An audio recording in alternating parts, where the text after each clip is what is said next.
Hi, welcome to my kitchen at Cook Keto with Melissa. I'm Melissa. If you haven't already, hit that subscribe button and click the bell. That way you see any new content that I post on my page. Today I'm gonna make a meal for you. I'm making chicken nuggets. Now you ask me what's so special about chicken nuggets. Let me show you.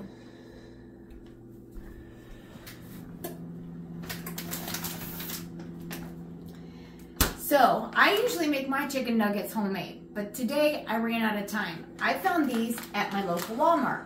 They're called Real Good Chicken Nuggets, and they're made with almond flour. There's only 3 net carbs and only 1 gram of sugar, and you can eat up to 4 ounces on this, which is about it doesn't say how many nuggets, but because it's only 3 net carbs, I just eat, like say, a standard of 6. So that's what I'm having for dinner tonight. My husband doesn't do low carb or keto, so I have regular chicken nuggets for him. So the first thing I did was heated up my oven to 400 degrees. And that's what I'm making. But that's not what I'm coming on today. Today, I want to show you a side dish spruced up. I'm making green beans. You're asking me what's so special about green beans. Well, I'm going to make a keto low carb creamy green beans that you'll enjoy, and it's going to be full of flavor. So let's get started on that. The first thing that I want to do is go ahead and fry my green beans. I'm using fresh green beans. You can use a canned green bean, just have it drained, or you can use frozen. That is up to you. I chose to use the market side fresh green beans. So the first thing I'm going to do is go ahead and dump it in my pan.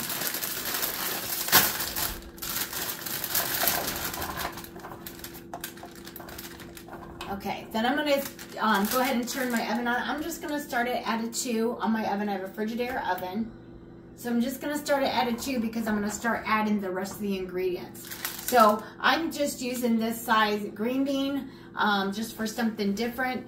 I like to watch my sodium, and these do not have any cholesterol or no sodium, and I can salt to the amount of sodium that I want because I am low carb, keto, and I am low sodium as well. However, you can salt it to whatever your taste buds want.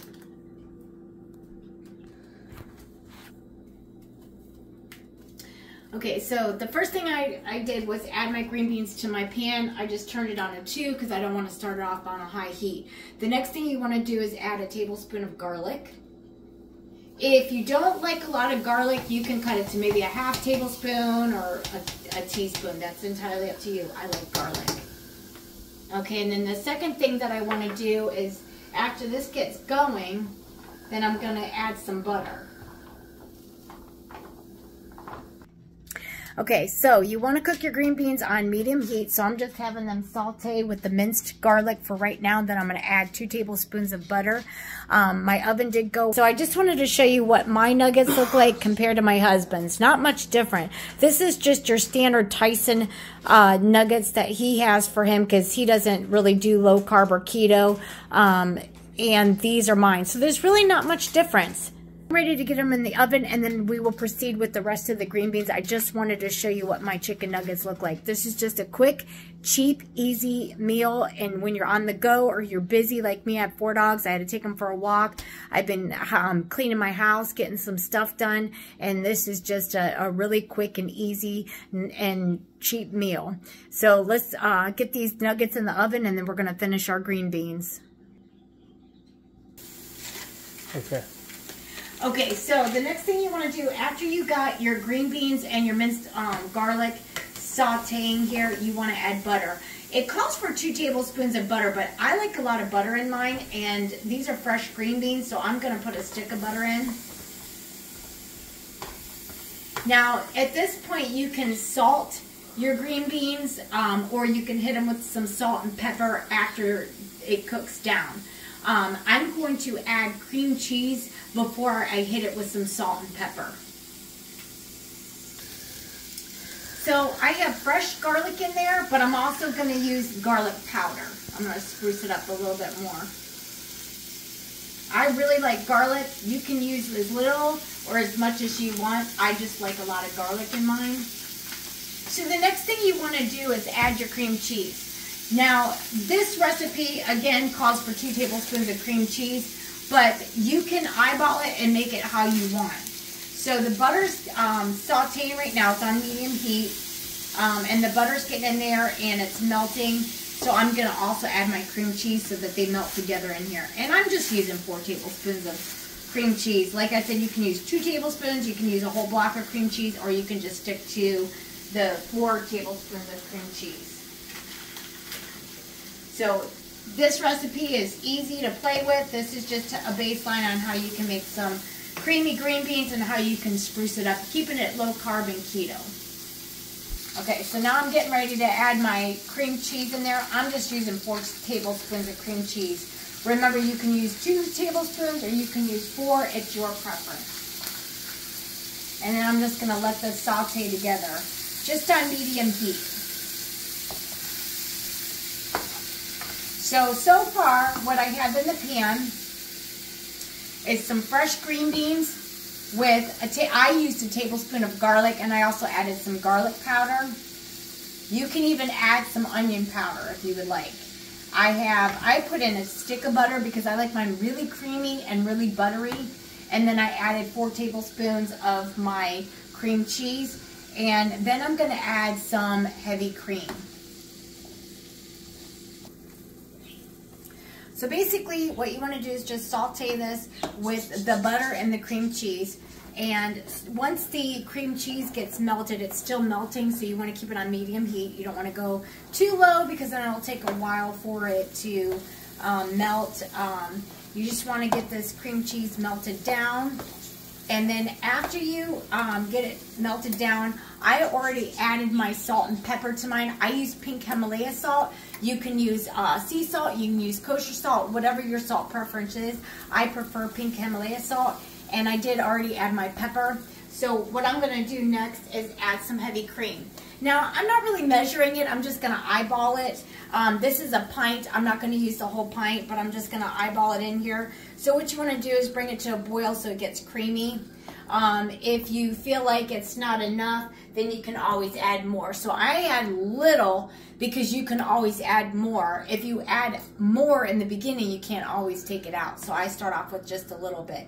And this looks like it's pretty good and pretty creamy. I don't think I need to add any more. So I'm going to let this heat up, and you actually want to bring this to a boil to get everything to be melted up and creamy. So once it comes to a boil, then you want to turn the burner back down to your medium heat, and then add lastly your Parmesan cheese. So see how this is bubbling up and it's coming to a boil real quick? You just want to keep an eye on it. You probably want it to boil just for a few minutes, maybe about 1 to 2 minutes, to make sure everything's melted and all the flavors are absorbing your salt and your garlic and everything. And then you just want to turn it back down to medium and heat it, and then hit it with your Parmesan cheese. So this is just a creamy green bean. It's almost like a green bean casserole, but without the cream of mushroom soup. So it came to a boil, so you want to turn your burner back down. And you want to just let the bubbles calm down for a minute before you add your Parmesan cheese. So lastly, you just want to add some cream or Parmesan cheese. You can add as little as you want or as much as you want. So I'm going to start with the half bag and see what it looks like with the half bag.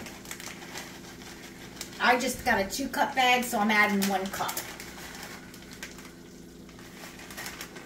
So I'm going to let that mix in, and then you can just decide if you want to add the whole bag, which would be 2 cups, or if this would be enough. Now, I like mine really creamy, and I like mine really cheesy. So I think for me, and I think my husband would agree, he's the cameraman over there, that I'm going to go ahead and add the remainder of the bag to make it more cheesier. So that's what I'm going to do. And remember, you can add as little or as less of any of the ingredients that I have in my dish, however you want. Now with the heavy cream, I had a pint and I used about a cup. And I used a stick of butter because I like mine really buttery and really creamy. However, you can use half a stick or you can just use 2 tablespoons. It's your preference. And it also depends upon the size of your green bean package. If you get like a 30 ounce or if you get something bigger or smaller. And you can use fresh green beans, you can use canned green beans, just make sure you drain it, or even frozen. You just have to have the frozen warmed up before you start adding the remainder of your ingredients. Look how goodness that looks. Look how cheesy and amazing that looks. And then I hit it with some Pink Hemilaya salt and some pepper. And you can use as little or as lot as you like. It's your preference on your seasonings. You can even add other seasonings, or you can even add onion, salt, or pepper, or excuse me, onion powder or onion salt. Once again, it's your preference, and any other seasonings you prefer. This is just all I'm going to add to mine. And it looks like our nuggets are going to be coming out soon. So I'm going to lay this all on the plate, and I will show you guys what everything looks like when it's done. So this is what it looks like right now. It's really creamy, you guys, and it smells amazing. Okay, so dinner's done. So you just want to find your favorite dipping sauce for your chicken nuggets, and I'll show you what I use. I use Sweet Baby Ray's. It's no sugar added. Barbecue sauce. I just get the original. I don't get honey. So let me show you what it looks like on the plate. So these are my keto low-carb chicken nuggets, my creamy green beans, and my favorite dipping sauce, and my husband's plates over there. If you enjoyed my video, my quick, easy, and cheap recipe, make sure you subscribe to my YouTube channel at Cook Keto with Melissa. Please hit that bell button. That way you get any new content I post. The next item that I'm going to make is a stuffed broccoli cheddar chicken. So follow me for that recipe. This was just a very quick, easy meal. Most of the ingredients are in your pantry and very inexpensive. And it didn't take but maybe 20 minutes at the most to cook all that together. Now I'm going to go enjoy. Thanks for the follow. El party está que blow, blow, blow, blow, blow. La baby es todo un show, show, show, show, show. Me pide reggaetón slow, low, low.